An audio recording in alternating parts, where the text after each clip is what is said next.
एक दफा का जिक्र है। एक जंगल में कालू और गोरी रहा करते थे। कालू और गोरी बहुत ज्यादा गंदे थे। वो दूसरों के घर से जाकर चोरी चोरी चीजें ले आते थे, इसलिए जंगल के पंछी दोनों से तंग आ चुके थे। गोरी, तुमने इन सारे पंछियों को कैद करके घर में रख तो लिया है, अब ये जंगल के पंछी आ गए और हमें खूब मारा।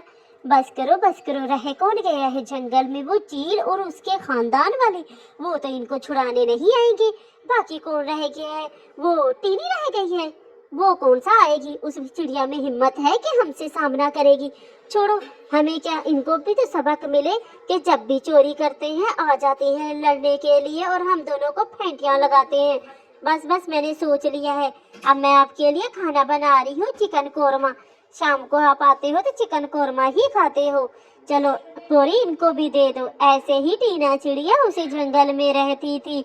वो बेचारी अपने दोस्तों को ढूंढती, लेकिन उधर चील कहता है, अरे गोरी, अरे टूनी, सॉरी। गोरी आजकल दिखाई नहीं देती जंगल में, और ना तो मुझे मिट्ठू दिखाई देता है, ना कबूतर दिखाई देता है। ये सब कुछ कहाँ गए? मैं तो इन्हें ढूंढ कर, कल मुझे कबूतर के घर काम था, गया तो उसके घर में तो कुछ भी नहीं था। आखिरकार ये सब कुछ कहाँ गए? कहीं घूमने सैर सपाटे के लिए बाहर तो नहीं गए? ऐसे ही मीना चिड़िया चुप करके वापस आ जाती है, क्योंकि उस बेचारी को नहीं पता था कि वो कहाँ गए हैं। इसलिए वो बेचारी अपने खेत पर तवज्जो देने लग जाती है। उसे बहुत ही अफसोस था कि कहाँ गए सारे। मैं आज जाकर जंगल में देख कर आऊंगी, फिर से देख कर आऊंगी, पता नहीं दूसरे जंगल तो नहीं घूमने के लिए चले गए। लेकिन वो बेचारे मुझे बता कर जाते हैं जब भी जाएं।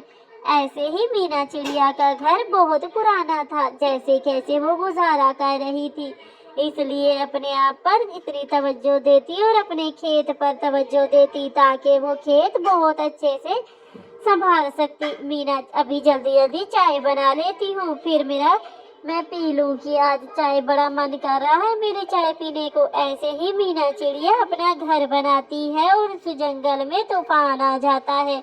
तूफान आने की वजह से जंगल का सब कुछ तहस महस हो जाता है, जिसकी वजह से मीना चिड़िया बहुत ज्यादा परेशान हो जाती है। और फिर मीना चिड़िया, ये क्या, हमारे जंगल में तो ऐसे प्यारे प्यारे से नहीं थे, कैसे आ सकते हैं इतने प्यारे प्यारे से? मैंने तो इतने सारे पेड़ हमारे जंगल में बिल्कुल भी नहीं देखे थे, ऐसे कैसे हो सकता है? क्या हो गया है हमारे जंगल को? कहीं जादुई जंगल तो नहीं हो गया? बिल्कुल भी समझ नहीं आ रही। आखिरकार वो जब घर की तरफ लौट कर जाती है तो वो देखती है, अरे ये क्या? जी पेड़ जी, आप बिल्कुल भी ना घबराओ, मैं ऐसा करती हूँ, सारे पंछियों को ढूंढती हूँ। हाँ मीना, तुम्हारे जंगल के सारे पंछी गोरी के घर हैं। कल गोरी मेरे से बदतमीजी करने आई थी और फिर मैंने उन्हें दोनों को सजा दे दी है। अब ये तुम्हारे लिए घर है और जंगल के सारे पंछी को जाकर आजाद करा लो। सब गोरी के हथे चढ़ गए हैं और गोरी ने उन सब को जाकर कैद। ऐसे ही मीना चिड़िया आकर गोरी के घर में से सारे पंछियों को आजाद करती है।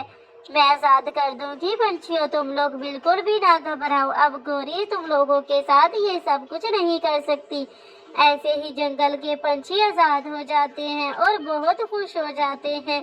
प्यारे बच्चों, कहानी अच्छी लगे तो चैनल को लाइक, शेयर और सब्सक्राइब कर देना। कल की वीडियो में कम लाइक थे, आज ज्यादा करना।